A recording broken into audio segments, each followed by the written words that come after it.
Jake's POV. After leaving the festival, I flew around aimlessly for a while on Chariot. Without any real destination in mind, I just enjoyed the feeling of wind in my hair while flying. Staying well below the tops of the city walls kept me close enough to the ground to spot Ceil, flying towards a gate in the wall alongside other Nume. "Ceil!" I called out and waved. He spotted me and stopped the other Nume so that I could catch up. They beat their wings, like slightly slower hummingbirds, to stay suspended in midair. A gentle, red mist-like aura wafted off of them as they did. "Hello, Jake. Did you all find yourselves a place to stay yet?" Ceil asked, perching on the back of Chariot. His friend followed suit, but looked at it warily. "I don't know. Suma hasn't told me yet." "Oh, well, allow me to introduce my son." "Son? This is the one I told you about," Ceil said. Ceil's son bowed, both wings spread how Suma did when we first really met, or when we met the Queen. "It is my great honor to meet the one who has done so much for my father, not only to name him, but to personally escort him between cities, and support his business with such grand purchases." "There's no need for all of that. I just helped him a little, and naming is easy for me," I said, not wanting to be praised. "Anyway, it's nice to meet you too. Ceil has told me a bit about you. He said you were a blacksmith too. If I need any work done while I'm in Ampros on Pera, I'll stop by your shop." He nodded and thanked me. "My son and I are going to the Forest of Death to perform a remembrance ritual for my late and oldest son, Ivor. Would you care to join us, Jake?" Curious, but hesitant to intrude, I said, "I'd like to, but I don't know the ritual. What if I mess it up?" "The ritual is simple. You can watch my son and I do it first, and then you can do it. We would be very happy if you came along." "Well then, I'd love to," I said. Ceil's glitter glow brightened a bit, and he and his son flew off Chariot. Following closely behind them, we talked a bit about his son. "Ceil, when you talked about your son a second ago, you said he had a name," I realized. "Yes, he was given a name during his time in the city's guard. Ivor." Sounds Norse, I thought. Why was he given one? "For acts of valor. His name was given to him after his death, however, in recognition of his deeds." "What did he do?" "While on his normal patrol, he saved a group of travelers crossing the wastelands. They'd been attacked by a pack of sand snatchers while resting in an oasis to the north." "Evil bugs," Ceil's son spat. "Have you ever encountered them before, Jake?" Ceil asked. "No. What are they?" "They are large insect-like creatures, with a hard shell and many tentacles. They lay in wait under the sand, and when something comes close, they wrap it up. On the tentacles are spines and barbs, ripping you up if you try to wiggle out. Even just getting hit once can be deadly." "But don't your people have magic? Why not just cast a fire spell and fly away?" I wondered. "Sand snatchers are resistant to magic, especially fire magic, so to attack them you need to be close," Ceil's son said. "Not as magic-resistant as a Borog beast, but still enough to pose a major threat to any normal Nume with no experience fighting, like seed farmers and stable mages."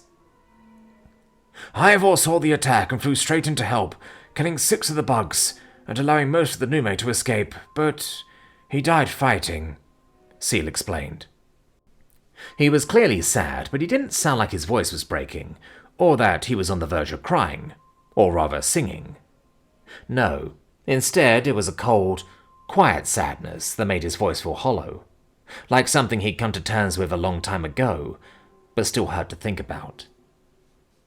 "How long ago was this?" I asked, trying to be respectful. "Over 20 years ago. He was hatched 36 years ago today. That is why we are going to visit his death tree." Just as Ceil said this, we arrived at a gate leading outside the city walls. A guard stopped up, questioned us, and then let us pass. This wasn't the gate we entered the city through, and it didn't lead into the desert, but to a grassland. We flew for about 15 minutes before the forest was within sight. Once we got closer, I could see that almost every tree here had carvings in them. Most were just empty, But the further into the forest, the more often the carvings had clay or paint in them. They were runes. "It is that one," Ceil said, folding his wings and diving downwards. Less than 10 meters from the ground, he flared his wings and landed safely, his son just behind him. It took me a little longer, since Chariot can't really do dives well. We landed at the base of a tree with wispy yellow flowers in its branches. I stepped off Chariot and unsummoned it. "It's a beautiful tree." "The flowers have already yellowed. It must not have rained much this year," Ceil said. "Yes, it was a very dry season. A month's worth of water has gone from 1/15 to 1/10 a dowjar," Ceil's son said. "Speaking of, we need the dowjar," Ceil said, and his son nodded before summoning a small dowjar. "How much?" "About halfway. That was all I could spare this year." "It will be fine. Hopefully we have some good rain this year to hold the tree over. Besides, thanks to Jake, I have much more mana to spare myself. I can make another trip in a few months." "Why do you need mana?" I asked. "To replenish the tree's strength. When it is healthy, the flowers turn a vibrant red, but when it is weak, they shift to yellow." "Could I add some mana?" I asked. "It would need to be in another dowjar, but if that's okay, then I have one you could use." I summoned my bag and pulled out a smaller dowjar, filled up with my mana. "Father mentioned that you have chaos magic. Will that hurt the tree?" Ceil's son asked. "I doubt the tree will care. As long as it gets plenty of mana, it should grow strong," Ceil said happily. "Still..."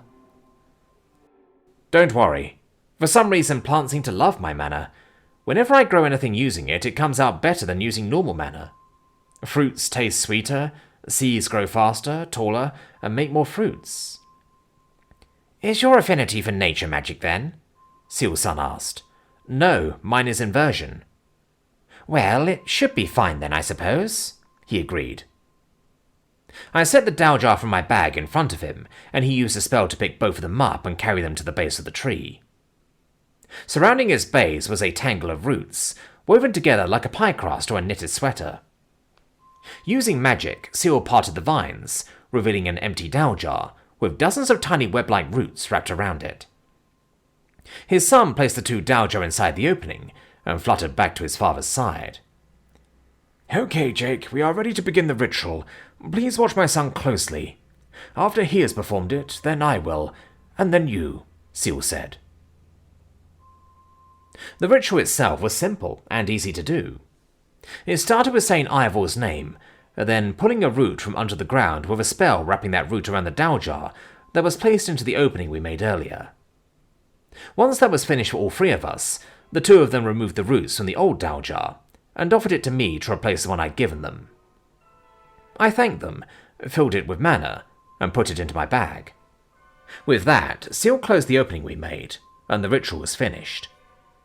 Looking up at the flowers, I noticed they were still a sickly yellow. "They won't turn red for a while yet. It will take time for the roots to drain all of the mana from the dowjars, and longer still for the tree to get healthy again." I nodded, not really knowing what to say. "Thank you, Jake. Your mana is strong. I'm sure the tree will still be red when we come again next year." "It was I started, but got cut off by Suma's voice in my head. "Jake, we found a place to stay." "Pleasure," I finished.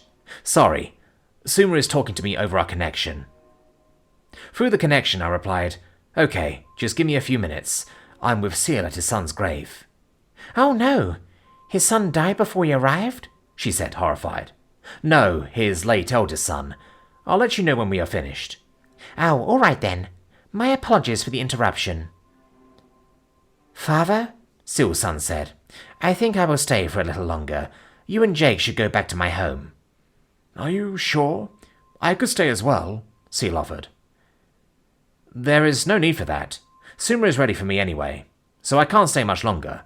You two should stay," I told them. Ceil's son nodded, and I said my goodbyes just before getting summoned to Suma and Luna. Darkness enveloped me, which has always been disconcerting, but now a knot forms in my stomach whenever this happens. Thankfully, nothing has happened since the incident in the desert. Just darkness. However, this time I felt something. A cold shiver ran down my whole body, expecting the worst. Around me was darkness, just endless darkness. No lights, no half-man, half-evil dragons, and no voices calling to me. But there was a feeling like something was there. Like eyes watching me from a distance. Swallowing a lump in my throat, I called out to those eyes. "Is that you, Zachariah?" No response, and the feeling didn't change. Whatever it was keeping its distance. "Who's there?" I called out, afraid. My body was suspended in the darkness, helpless, feeble, alone. "Answer me," I demanded, starting to freak out. Focusing on the feeling, I realized that I'd been wrong. It wasn't watching me. It was just there, somehow. Like it was just a passive presence. "I was in a graveyard. Are you a ghost?" I called out. "Ivor?" No. It was bigger than a Nume. I don't know how I knew that, but just did. That feeling in my gut turned into a steady churn as I worked up the courage to call out the name I'd been dreading. Deja? The presence shifted but didn't get closer. More like it was roused from a nap after hearing a startling noise. At that point, I felt it focus on me, and me alone. But just as quickly as the darkness came, I was pulled out of it, and was now standing in a room that kind of looked like a log cabin. "Well, what do you think, Jake? Will this be a good place for you to stay for a few weeks?" Suma asked from behind me somewhere. But I couldn't bring myself to turn around at that moment.